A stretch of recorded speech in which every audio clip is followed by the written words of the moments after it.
Olá, eu sou o Alan dos Reis e recebo na redação do Tá Bom em Foco o deputado estadual Geraldo Cruz, pelo PT. Geraldo já foi vereador, prefeito de Embu das Artes por 2 vezes e está terminando hoje, dia que a gente está fazendo essa entrevista, dia 14 de março, seu último dia como deputado estadual. Geraldo, muito obrigado por aceitar o convite do Tá Bom em Foco e seja muito bem-vindo. Queria que você desse um alô para as pessoas que estão nos assistindo. Alan, eu que agradeço aqui a oportunidade de conversar com você sobre assunto que diz respeito ao nosso estado de São Paulo, mais especificamente na nossa região. Também estou aberto aqui para discutir sobre o nosso mandato, que estamos encerrando essa segunda temporada como deputado estadual, encerra hoje e amanhã estão assumindo os novos deputados que foram eleitos e reeleitos. Geraldo, as pessoas quando estiverem nos assistindo, será já segunda-feira, já terá terminado o seu mandato. O que você espera fazer nesses próximos dias sem estar ocupando uma cadeira na Assembleia Legislativa? Bom, essa não é a primeira vez que nós terminamos uma missão que o povo nos concedeu. No caso dessa, é uma missão que eu recebi dos eleitores de São Paulo, que estamos terminando aqui esse período. Mas na vida política nossa, que somos militantes da política, dos movimentos sociais, desde então no grupo de jovens, lá no Jardim Independência, no Embu das Artes, eu vou continuar fazendo política, agora sem mandato, mas também como militante político das causas sociais, olhando com muito carinho, com muito cuidado, no momento que nós estamos vivendo hoje no Brasil e na nossa região. É um momento especial, do meu ponto de vista, um momento diferente que nós estamos vivendo na política brasileira, né?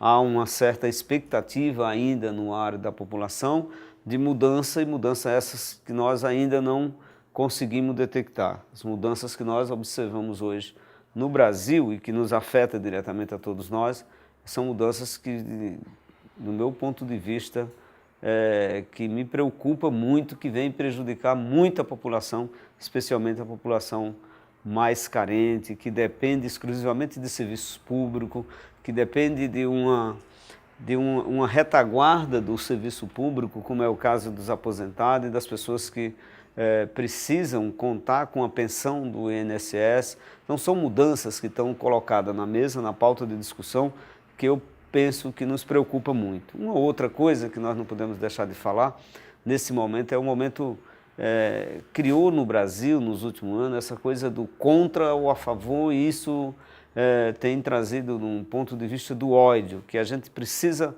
todos nós, se unir contra isso, contra a violência, né? Não sei se você deve saber, mas a nossa região teve um aumento muito grande em alguns municípios aqui da nossa região da violência contra a mulher nos últimos anos. Acho que no Brasil no Brasil como um todo, mas eu observo muito da nossa região, por exemplo, o Embu cresceu muito isso, tipo de violência. A gente chegou um tempo que nós estávamos aqui na região, especialmente no Embu, que já foi uma cidade mais violenta do mundo, isso vinha numa queda bastante positiva. E de imediatamente, dos últimos 2 anos para cá, isso vem crescendo. Então, qualquer pesquisa que você fizer hoje, os números é muito alto da violência e especialmente na violência contra a mulher, que ela está uma violência ligada à família, né? Não vamos nem falar de coisas que tem a mídia nacional, que tem uma repercussão muito triste em casos que têm acontecido recentemente. Mas especificamente dos dados, das estatísticas local e regional, nos preocupa muito. Geraldo, em 2010, quando você foi eleito pela primeira vez, você teve mais de 131 mil votos. Em 2018, na eleição de 2018, você teve 36 mil votos, um pouquinho mais. O que aconteceu para essa mudança de quase 100 mil votos? Eu acho que são vários fatores que a gente pode buscar, sei lá, explicações corretas nunca tem. Eu diria que a principal, a conjuntura política regional mudou, né? Em 2010 eu tinha saído do governo em 2008, do governo de Embu das Artes, com uma aprovação muito, eu diria, bastante alta, né? Uma aprovação com mais de 80% de aprovação do meu governo no Embu, e essa aprovação do governo no Embu tinha um reflexo regional, né? Tanto é que a maioria desses 130 mil votos, ou seja, quase 100 mil votos, foi aqui no eixo da BR, né? E a 2018 nós disputamos uma eleição com outras forças políticas, né? Que até se elegeu, por exemplo, é o caso do Aprígio, que se elegeu, outras candidaturas que teve local, como de 2014 também teve do próprio PT, do partido do qual eu faço parte, e esse 2018 teve outras candidaturas, e essa uma mudança também, de certa forma, no perfil do eleitorado, né? Isso vai mudando um pouco, né? Você, quando não tem um mandato, você não tem o desgaste de você sofre como quando tem um mandato, né? Então, eu acho que, de repente, até nós mesmos do mandato, a gente não estava tão animado como foi para o primeiro. Talvez são várias coisas. Eu acho que um dos motivos que a gente pode detectar, eu acho que teve essa eleição, ela foi uma eleição atípica, né? Quer dizer, a Assembleia Legislativa teve uma renovação de 55 deputados dos 94.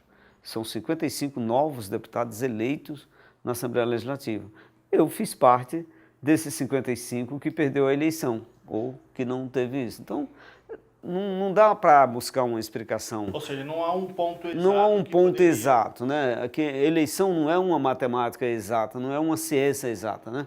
A eleição e a política é sempre assim. Uma hora você está em queda, outra está em alta e etc e tal. Eu acho que assim, eu ganhei 3 eleições de vereador no Imbu, 2 de prefeito e 2 de deputado. Eu me sinto muito grato por isso, agradeço demais a população que sempre acreditou em mim e agradeço aqueles que me seguem sempre no nosso trabalho, um trabalho de ética, de transparência, né? Sempre tentando dialogar com os meios de comunicação da região, sempre também com a população, um diálogo aberto e franco, sempre trabalho nesse sentido. Eu não achei ainda um motivo de dizer foi esse, mas acho que são várias coisas, né?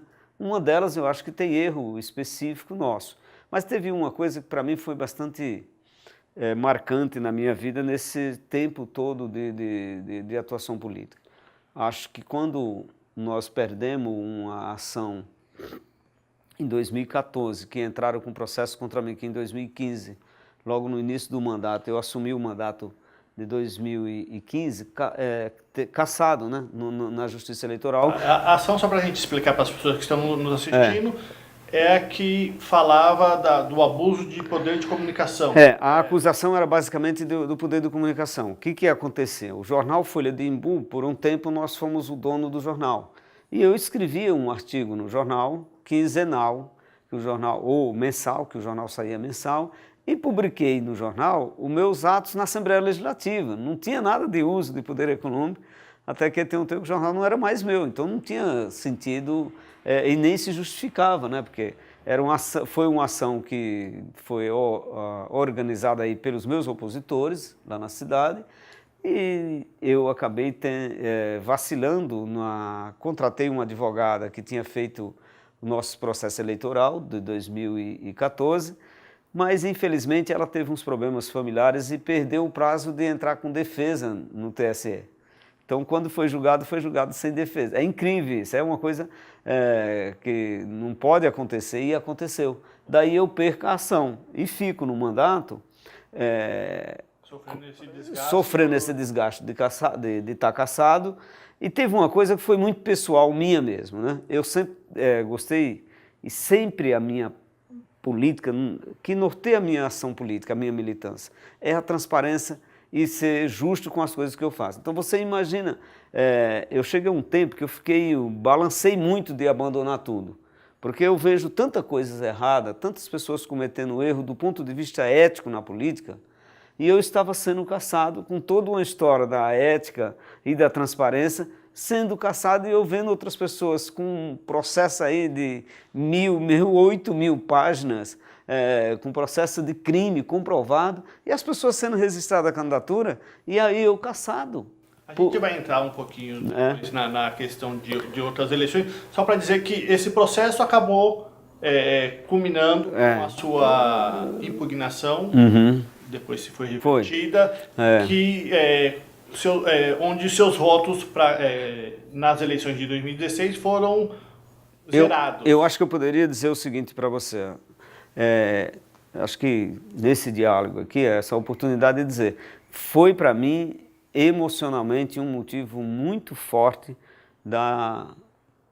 desse processo, trouxe consequências gravíssimas, né? Eu dizia às vezes na minha assessoria, se eu fosse uma pessoa que tivesse qualquer problema de depressão, eu acho que eu tinha entrado em depressão e tinha desaparecido.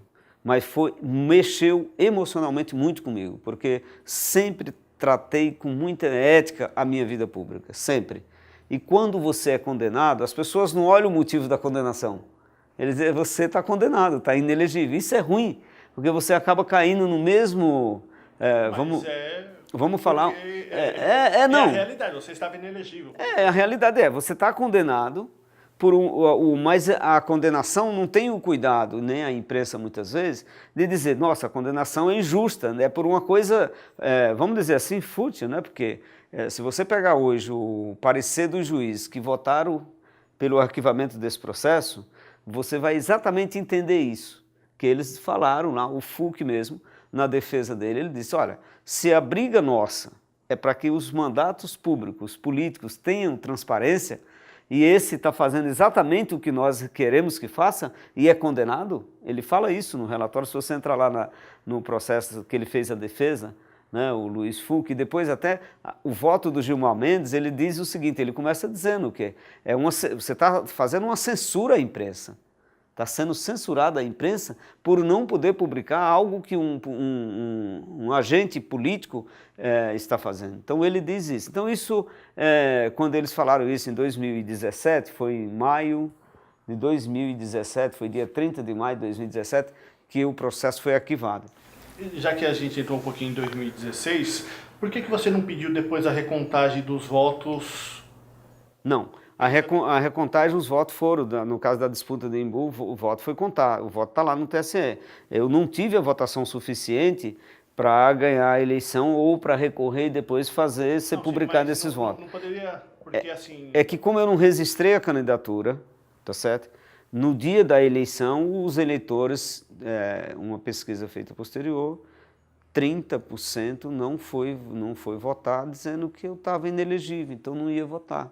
Então tem a explicação é essa. Então o voto foi, de fato, a eleição, para mim ela não apareceu os votos no TSE, mas também tem uma população que não foi votar, exatamente porque não votaram em mim porque eu estava inelegível. E de fato no dia da eleição as pessoas perguntam para você, mas você está inelegível? Não, mas eu estou com recurso. Então muita gente não entende isso, né? Aí você diz, se eu tivesse os 70 mil votos necessários para ganhar a eleição no Embu, eu tinha assumido, né? Tem coisas que aconteceram nos bastidores desse processo que nem vale a pena a gente estar falando, mas o fato eu recebi e com muito prazer e agradeço muito a Deus especialmente por conta que essas coisas fiquei livre, nunca respondi nenhum processo na minha vida, processo nenhum de questões ética, de questão de desvio de conduta, mas nunca nem fui processado sobre isso. Esse processo é o único que eu sofri, que foi uma montagem muito bem feita pelos meus opositores, né? Às vezes muitas pessoas desses opositores estiveram trabalhando ao meu lado durante muito tempo. Eu prefiro deixar aí, não quero citar nome, porque esse processo já passou, são às vezes até mais de uma pessoa. Então é melhor que deixa lá, a vida segue, né?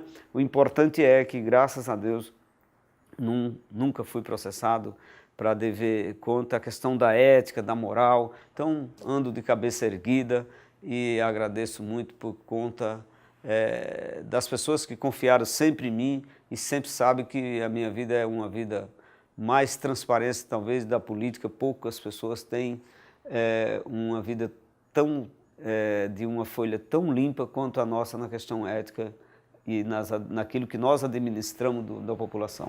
Geraldo, nesses 8 anos como deputado estadual, eu queria que você destacasse qual é o que você leva de legado como deputado e quais foram as suas ações que você destacaria para a região, já que há uma crítica em Embu das Artes, que há quem diga que você não fez nada pela região. É verdade. Na verdade, assim, eu acho que isso, quem fala tem um pouco... É um discurso que a oposição quer fazer, que desqualifica, inclusive, o parlamento, né? E não procura entender qual o papel do parlamento, né? Eu não diria nem que é oposição, porque as pessoas que o criticam são o governo hoje, né? Hoje, o atual prefeito de Embu das Artes. Pode ser. Santos, mas... Tá, pode ser. Tem crítica de algumas pessoas que eu não gosto de responder. Eu fiz uma cartilha e publiquei essa cartilha recentemente, dizendo um pouco o papel do deputado, né? Como é, o deputado não executa a obra. Não posso fazer uma obra. Eu gostaria muito de poder que desse essa missão para o deputado, que daí eu tinha feito algumas escolas na região, não só no Embu, mas também em outros municípios, né? Quando a gente vira... Mas alguns deputados conseguem... O que, por exemplo? Eu não conheço nenhuma obra de nenhum. E é engraçado, né? Se você, que é uma pessoa séria dos meios de comunicação, no caso seu específico, se você fizer um levantamento hoje na Assembleia Legislativa e levantar os projetos da região, dos deputados estaduais, dos 94, se você quiser ter uma atenção mais para a região, olha os da região. Nós já chegamos a ser aqui em 5 deputados da região sudoeste. Geraldo Cruz, Analice Fernandes, Marcos Martins, de Osasco, o Gilmaci, que é também daqui da região, o de Cotia, que é o Márcio, né? Então, somos hoje em 5 da região. Vamos ficar agora só com 4. Nós perdemos 1 da região, nesse caso, especificamente, eu sou um dos que não fui reeleito, mas o Márcio de Cotia também não foi, e o Marcos Martins, que é do PT, também não saiu candidato, mas o Emílio saiu e se elegeu. Então, se você olhar os deputados, quer pegar só da região, pega da região, mas pega do Estado, e me diga qual a obra deles. Recurso para a cidade. Nós mandamos. Emendas no orçamento.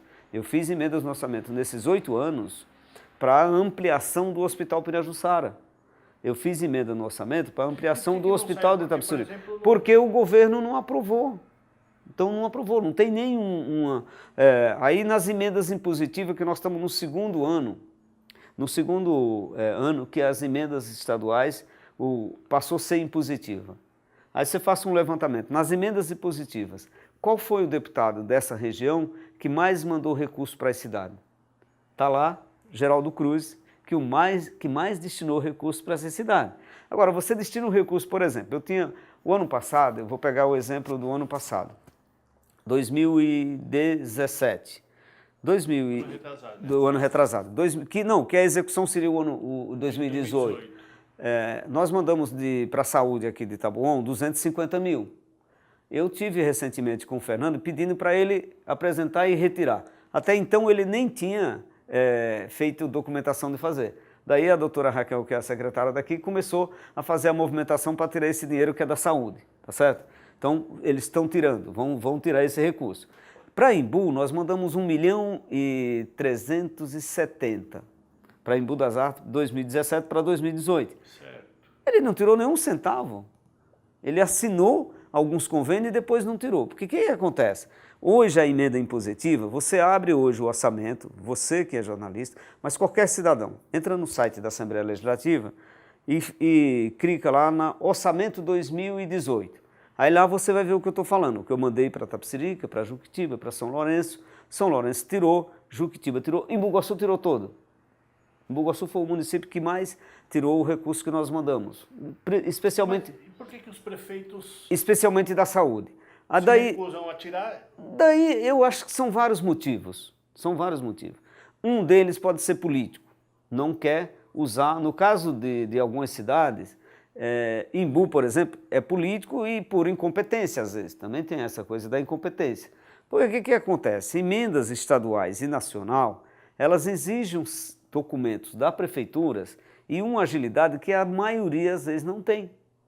Então tem um problema disso. Estava falando em São Lourenço outro dia. Nós estamos perdendo de São Lourenço em 2018 400 mil. Desculpa, 400 mil.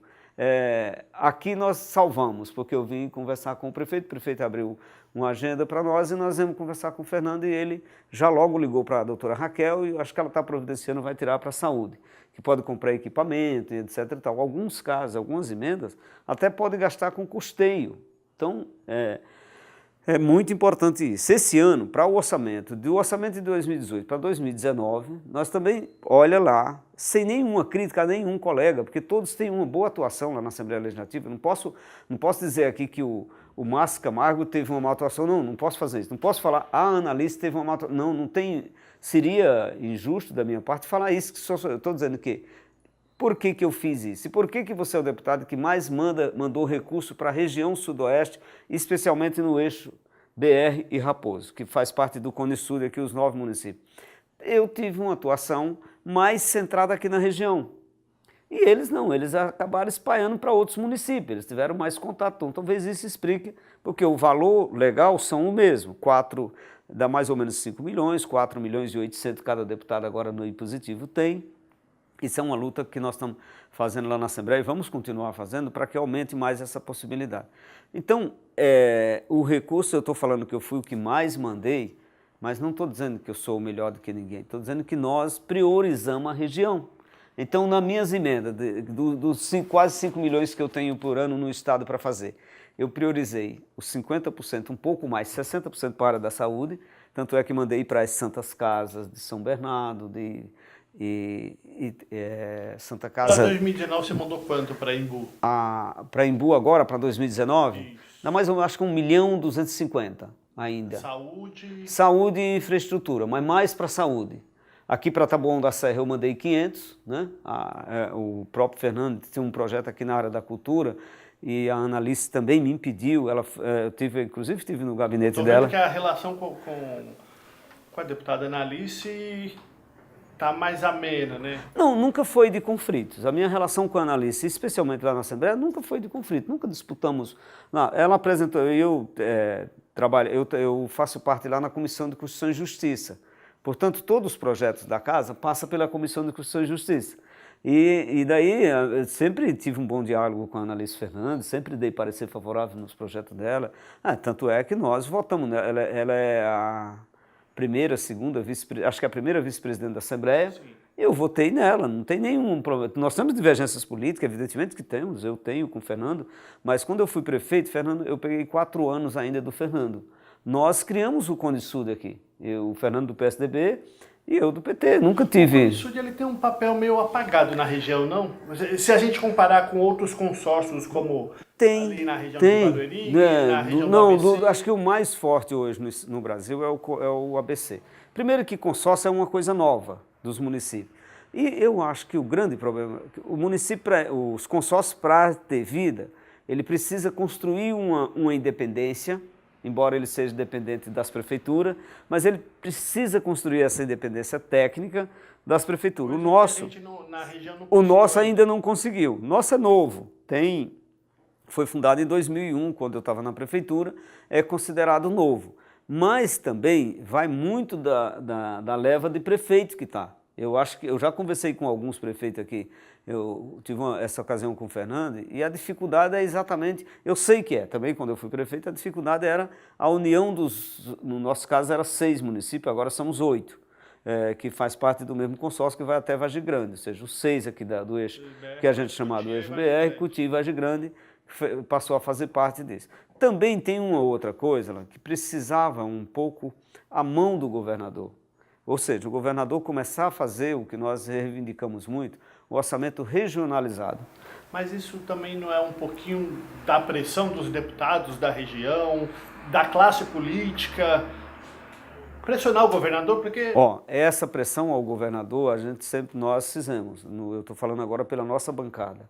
Tanto é que o Alckmin criou as administrações regionais. Mas criou uma secretaria que discutia a regional, depois acabou com essa secretaria, não levou isso como deveria ser. Porque por que eles não levaram isso à frente? Porque quando você cria administração regional e consórcio, significa você descentralizar poder. E infelizmente, isso não é muito fácil para o governante fazer. E o governo Lula, ele regulamentou isso na política brasileira, os consórcios regionais. Então, acho que tem um probleminha político aí para fortalecimento dos consórcios, político e técnico. técnico, o que é? Acho que quando nós tiver prefeitos que entendam que as políticas públicas, ela não deve ser de governo, mas de Estado, aí se nós passarmos a entender isso, então a política de consórcio deve ser uma política de Estado. O que significa a política de Estado e a de governo? É que o consórcio não deve ser do meu governo quando eu sou prefeito e nem do governo do Fernando quando ele é prefeito. Ele deve ser uma política regional que ela ultrapasse. Eu acho que a gente está avançando para isso. É difícil isso, que é para ela ultrapassar as questões políticas partidárias e os egos pessoais de quem está exercendo o cargo. Então isso é uma coisa mais difícil, mas não é impossível. Focando um pouquinho em Embu das Artes, até pelo avançar aqui da conversa, certo. A primeira pergunta que eu gostaria de fazer é: você acredita que a sua briga com o prefeito, na época, Chico Brito, de Embu das Artes, prejudicou de que forma a sua reeleição, que acabou não acontecendo, e o PT, que em Embu das Artes foi com... Eu lembro até que o Rui Falcão, então presidente do PT, dizia que Embu não precisava nem ter eleição que o PT ganharia, de tão forte que era o PT. Hoje a gente vê que o PT lá está... Hoje é a oposição, perdeu o governo depois de 16 anos. Queria que você falasse um pouquinho dessa briga e a confusão que aconteceu. Eu nunca briguei com o Chico. O Chico, no segundo mandato... Então ele brigou com você? Não, eu acho que ele, assim, ele quis tomar um outro rumo político, né, que não era mais o do PT, tanto é que ele veio a sair do PT, e acho que essas coisas não acontecem do dia para a noite, essas coisas já vinham dentro do planejamento do segundo governo dele. Talvez eu não posso, não tenho como dizer assim, olha, foi aqui ou ali. Ele estavam, acho que, planejando uma saída do PT, tanto é que teve um tempo, logo no começo do segundo mandato, no primeiro ano, 2013, ele foi conversar com o Rui Falcão e estava planejando em sair do PT. O Rui conversou que não e tudo, e ele acabou ficando mais um pouco no PT, até porque tinha muita gente ligada no governo, secretário, que era um petista e não tinha pretensão de sair. Acho que isso, evidentemente, que quando você tem um grupo político, que um vai para um lado e o outro vai para o outro, cresce um outro, né? E esse outro grupo que cresceu, o grupo de oposição ao PT, que simbolicamente estava na pessoa do Ney Santos, que foi o candidato a prefeito vitorioso, que ganhou a eleição, é óbvio que teve uma participação e uma decisão que foi uma tomada de posição política que foi decisiva para esse acontecimento. Quem que o Chico apoiou em 2016? Ele dizia que apoiava você e apoiava o Ney Santos. Eu acho que o apoio a mim eu não consegui perceber. Não foi, não. Eu acho que, como tinha muitos secretários dele que estavam lá envolvidos, acho que teve muita conversa e até, às vezes, o silêncio dele levou ele as pessoas a entender que ele tinha uma tendência mais para apoiar o Ney do que a nossa candidatura. Fato é, não sei qual a razão e nenhum motivo, não vem ao caso, mas ele deixou de nos apoiar na política. E eu acho que quando há essa coisa, ninguém ganha eleição local, em cidade como a nossa, como Taboão, Embu, ninguém ganha eleição sozinho. Então, no momento que você se une com outras pessoas, a tendência é somar força e acabar elegendo lá. Eu ganhei a eleição 2 vezes e tive o apoio de vários partidos, inclusive teve uma época, na primeira eleição, um apoio bem velado, inclusive do PSDB na época, de gente do PSDB lá, que esteve até no meu governo, na época o meu governo tinha gente de todos os partidos ali dentro da administração. Então, talvez o sucesso do meu governo no Embu foi esse olhar de dizer o seguinte: olha, eu não quero rotular ninguém ligado a partido. Eu quero rotular as pessoas que têm capacidade de ajudar a cidade a crescer, e nós fizemos a cidade crescer. Tanto é que na minha época o Embu chegou a ser, deixei ele preparado, que ele veio a ser o município que mais arrecadar ICMS. Até então, 2014, 2015, se você olhar lá no índice do ICMS do Estado, o Embu era o que mais arrecadava. Agora nós estamos perdendo de novo para Taboão. Nós éramos o menor quando eu assumi em 2001, nós passamos a ser o maior da região e agora nós estamos voltando a perder para Taboão, porque acho que talvez o Fernando segurou mais empresas aqui, desenvolveu mais a cidade, e o Embu, o contrário, está perdendo empresa de novo. Você falou em olhar, como que você olha os 2 anos do governo Ney Santos? Rapaz, eu tenho dificuldade, de verdade, dificuldade de olhar, de analisar esse governo. Por quê? Porque eu acho que, embora ele tenha sido eleito, é o prefeito da cidade, mas eu não considero ele como governo. Ele não, no meu ponto de vista, a minha análise é que é uma incompetência que não dá nem para você focar a crítica, porque é uma destruição total dos equipamentos públicos na cidade, é uma destruição. Se eu for falar aqui, por exemplo, quando você vê escolas que elas serviam de modelo para receber visita de governo de estado, de outros estados, né? Nós recebemos numa escola que nós construímos lá, num modelo de escola que nós organizamos na cidade, que eu construí aquele formato, eu recebi visita de governo da Amazônia, que veio, ficou sabendo desse modelo, como era uma escola que tinha. O Paulo Freire, por exemplo. Paulo Freire tinha ensino fundamental, tinha creche, que era uma criança de 4 anos, né? E tinha curso superior.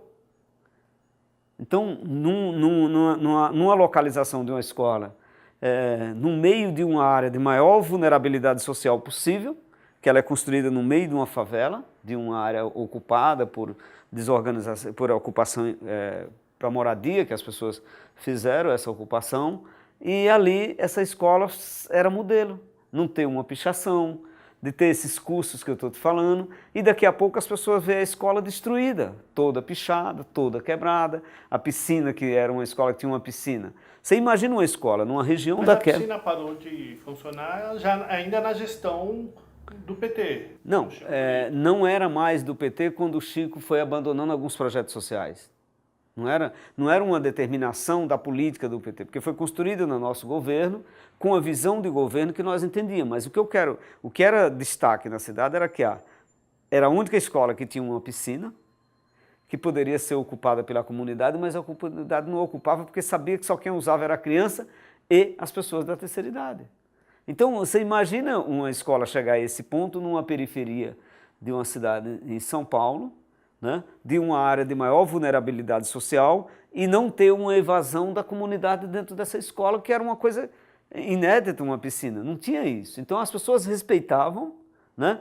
Não tinha pichação, não tem muro que esconde nada da escola, né? A escola era a primeira que teve um laboratório. Quais outros projetos que você acha que na sua gestão, o PT usa o slogan? Tudo, projetos sociais, as políticas sociais, você tem ideia, por exemplo, vamos falar de uma, a saúde. Nós nunca deixamos, na minha época, faltar o remédio de controles que as pessoas usam, para controle de diabetes, controle de outras hipertensões que as pessoas têm, que são obrigadas a tomar. E hoje falta isso no dia a dia. Aí, por exemplo, a política social de alimentação. Nós tínhamos um banco de alimento que distribuía em 2008 2.400 sacolinhas por semana. Mas nessa sacolinha tinha arroz, feijão, verdura e legumes. Hoje não tem nem 1.000, acho que é menos de 700, aí não tem legume, não tem arroz, não tem feijão, só tem lá a verdura que as pessoas falam. Então se abandona os projetos sociais como esse. O projeto do primeiro emprego, que a gente tinha jovens, mais de 200 jovens na cidade, encaminhado para o primeiro emprego, com a intermediação da prefeitura. Isso acabou, né? A assessoria da juventude, que interferia diretamente no dia a dia do jovem, etc. e tal, isso não foi para frente, também acabaram. Aí você pega, por exemplo, patrimônio como viaturas da prefeitura, ônibus escolares, por exemplo, que nós tínhamos 2 ônibus, que era só da educação, que usava para isso. Isso acabou, essas coisas acabou. Os carros hoje... de diálogo do então deputado e ainda deputado? Eu não tenho diálogo porque encaminhei várias vezes ofício, indicando as emendas para tirar, mas nunca tive uma receptividade de lá para cá igualmente. Não estou reclamando disso, porque também não tem muito interesse, não tenho nada contra ninguém, mas eu tenho contra quando eu vejo aquilo que você constrói, que é para a população tá sendo destruída. Como Isso você é está ruim. vendo o papel dos vereadores eleitos pelo PT nessa questão da fiscalização da cidade? Não, Em especial a Rosângela, que eu acho que é os que dois, tem mais... o PT elegeu 3, mas expulsou um. Hoje só temos 2 vereadores do PT na cidade. O Doda ainda continua recorrendo. Não, mas ele não está mais filiado ao PT, ele está sem partido. Eu acho que essas coisas da parte legal disso já está superada dentro do PT. Talvez, não sei se está para ele, também não tenho nenhum diálogo com ele. E nós temos 2 vereadores, que é a vereadora Rosângela, que está fazendo um bom trabalho, tem cumprido um papel muito bom, o Edivânio também, que tem oposição. Aí nós temos a doutora Beth, que também é oposição, que é do PTP, e o André Maes, que também são 4 vereadores que têm tido uma postura muito correta na Câmara. Agora, eu não vou avaliar aqui quem é bom ou ruim, não é isso, não cabe a mim. Mas cabe a dizer e ressaltar que o papel que esses vereadores estão fazendo na cidade é muito bom para a população. Todos os 4, especialmente, se eu for falar só do PT, dizendo do PT, mas eu não tenho, mas esses vereadores foram eleitos na minha chapa, né? Eu acho que eles estão fazendo um bom papel, todos os 4, de oposição. Cada um dentro da forma como acha que deve fazer, mas tem um papel bom de oposição que eu ressalto aqui dos 4 vereadores. Há já muita gente falando que a Rosângela pode ser a candidata do PT em 2020.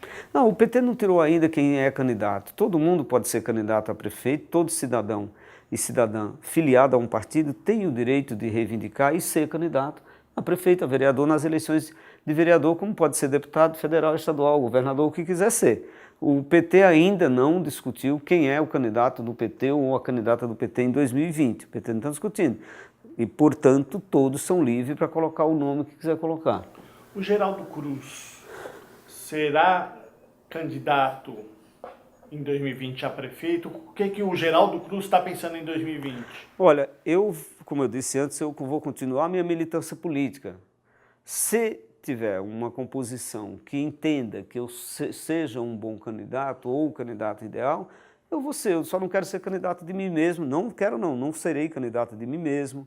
Eu quero, se eventualmente tiver possibilidade, a minha discussão hoje é que a gente precisa unir um grupo de pessoas que tenham vontade de mudar a política na nossa cidade. Eu estou entre essas pessoas e vou estar à disposição para aqueles que achar que é importante. Meu nome tem surgido aí até nas pesquisas. Estão falando muito, Geraldo, que você está de saída do PT, o partido que eu acho que você representou como, digamos, marca, defendeu durante muitos anos, e já é dada a sua saída como certa do PT. Queria que você falasse a respeito disso. Não tem nem, da minha parte, não tem nenhuma articulação nesse sentido. Continuo no PT, sou petista, vou continuar fazendo a política partidária, mas acima de tudo, visando um projeto político de desenvolvimento para a nossa cidade, para a nossa região, e sempre atento às coisas que estão acontecendo no Brasil. E eu vou usar de toda a minha experiência política, de que já tem essa militância desde a década de 70 no grupo de jovens lá na igreja, penso que posso contribuir muito dentro de uma discussão política, de um projeto específico para Embu. Mas não quero esquecer também de projetos da região, do estado para isso. Mas você descarta a sua saída do PT? Eu nunca falei disso. E essas coisas é coisas que estão falando, fala o que quer. Eu sou petista, eu quero... conversei com algumas pessoas até próximas a você que dizem que você está ajudando a articular, a montar o PDT, onde seria o seu destino. Eu já, na minha trajetória política, eu já ajudei a construir outros partidos na cidade. Por exemplo, em 2000 eu ajudei a construir o PSB na cidade, que não tinha lá no Embu. E nós ajudamos a construir. Por quê? Porque na minha militância política, eu possa estar disputando algum cargo na cidade e eu sei que só o PT não ganha eleição. Só o PSDB não ganha eleição. Só o PDT também não ganha eleição. Então eu estou ajudando as pessoas a organizar o PDT, é verdade, eu estou ajudando a organizar. Como vou ajudar a organizar outros partidos? Se eu puder, se a minha força der, eu vou fazer isso. Crescer o PT, fortalecer o PT, mas fortalecer também outros partidos que podem ser parceiro. De repente, o PDT será um parceiro nosso numa disputa futura? Não sei. Os partidos que a gente acha que pode ajudar, eu não vou ajudar a construir um partido reacionário de direita, eu não vou. Mas um partido mais de centro, um partido de esquerda, como já ajudei a organizar o PCdoB na cidade, né? Já ajudei a organizar outros partidos que eu entendo que é importante eles estar organizados e fortes. Mas as pessoas, até pela rejeição que o PT tem, especialmente no estado de São Paulo, dizem, e pessoas próximas a você já o aconselham há muito tempo a sair do PT, até não abandonar as bandeiras, mas até para tentar tirar um pouco dessa rejeição. E esse seria o caminho, até por... Não pensei em caminho ainda, eu não pensei. Acho que o PT sofreu muito nos últimos anos um trabalho massacrante da imprensa, da mídia, colocando o PT como um bicho-papão. Sem razão? Eu acho que sem razão, porque se você olhar nas coisas que aconteceu no Brasil ultimamente, nos últimos anos, você vê o quanto foi importante a presença do PT no governo. Se eu olhar especificamente para Embu, qual foi o partido nos 60 anos de emancipação política no Embu que fez o que o PT fez para a população? O PT que criou a Guarda Municipal, foi no meu governo. O PT que construiu a primeira maternidade no Embu, foi no meu governo. Não quer dizer que foi no governo do PT. Eu estava falando das escolas, os melhores exemplos de escola, modelo, foi no governo do PT que construiu. Tudo que tem hoje no Embu foi a construção do governo do PT. Agora, o PT tem um desgaste? Tem, mas o PT também tem uma grande aceitação. O Marinho foi o segundo mais votado nosso governador no Embu. Eu fui o deputado mais votado no Embu das Artes na última eleição. Então não posso, não é essas coisas. Eu acho que nós estamos vivendo um momento no Brasil, e sempre foi muito difícil a afirmação do papel partidário, né? Às vezes eu nunca ouvi de um militante do PT e de uma pessoa próxima de mim, Geraldo sai do PT. Já ouvi muito de gente da população, Geraldo, mas sai do PT. Sabe? E a gente está conversando para dizer para as pessoas que o mais importante de tudo é um projeto político para tirar a cidade da situação que está, da UTI que está, hoje no caso de Embu. Né? Falando especificamente de Embu. Para Embu, nós estamos na UTI. Se você andar nas ruas da cidade, os buracos, você está quebrando o carro todo dia. Né? Aconteceu comigo recentemente, estourou um pneu num buraco na estrada que eu uso lá na cidade, no Embu. Se eu for hoje no posto de saúde, você que é pai, que é mãe, sabe o que eu estou falando. Você vai lá e não tem o remédio que você precisa. Então isso nós precisamos mudar. Contra isso que eu quero lutar, contra isso que é a minha luta. E contra isso você está trabalhando por uma ampla Eu vou frente. trabalhar para que vários partidos nos unimos para mudar a situação do Embu. Nós estamos atrás de outros partidos, conversando com o PTB, conversando com o... Você conversou com o Fernando Fernandes a respeito disso? Não, a respeito disso não. A conversa minha com o Fernando foi a respeito, eu já disse antes, foi das emendas que estavam lá na Assembleia, nossa conversa. Tem algumas publicações aí, eu com o analista Fernando, vou repetir, sempre tive um bom relacionamento com o analista Fernando. Quando era prefeito, recebi a Ana várias vezes lá. Agora, lá na Assembleia que nós estávamos juntos, não tem como a gente não conversar. Conversamos todo dia, eu disse aqui, então... Tem que conversar bastante. Tem que conversar bastante e estou aberto a conversar com o Fernando, com o analista Fernando, com o Jorge Costa, que também são meus amigos. Eu tive mandato junto com o Fernando e nunca tivemos nenhuma discussão. Olha, quando foi criado o 36, o Batalhão da Região? O Batalhão da Região foi para o Embu. E foi uma luta nossa. O Fernando era do PSDB, a analista estava na Assembleia como deputada, e o Fernando prefeito aqui, e o Laci em Itapecerica. E o batalhão foi para Embu das Artes. Isso significa que as questões partidárias, nós superamos ela em ação que foi bom para toda a região. A criação do batalhão, só para terminar, a criação do batalhão que foi para Embu trouxe 600 policiais para Taboão da Serra, que só tinha 80 na época. Então, não tem coisas, a gente tem que olhar que as questões partidárias são importantes, mas as questões que envolvem a população, que é a saúde, a melhoria na saúde, na segurança, a melhoria na educação, na infraestrutura, ela tem que ser acima de questões pessoais e partidárias. Geraldo, a gente conversou bastante. Foi. Eu te agradeço, eu agradeço as pessoas que nos acompanharam aí durante quase 45 minutos. Muito obrigado, mas eu acho que é importante, especial porque você reforça as pessoas quando estiverem nos assistindo. Já não o senhor já não será mais deputado estadual. É verdade. Então, agradeço por ter, no último dia como deputado, ter vindo à redação do Tabu em Foco e estamos à disposição. Eu queria que você deixasse uma mensagem rápida para os nossos... Primeiro, agradecer a você, ao Jorge, que está aqui fazendo aqui esse trabalho, parabenizar vocês e que vocês continuem fazendo isso, levando informação para a população. Às vezes pode estar tendenciosa, seja daquilo, mas de todos que estão aí envolvidos na questões públicas, mas é importante isso, parabenizar por isso, sempre estive à disposição e agradeço pela oportunidade de poder falar com você, que é acompanhante aqui do Taboão em Foco, e espero que você continue assistindo, que é assim que a gente vai aprender e conhecer melhor as coisas que acontecem na nossa cidade, na nossa região. Muito obrigado, um grande abraço a todos e a todas.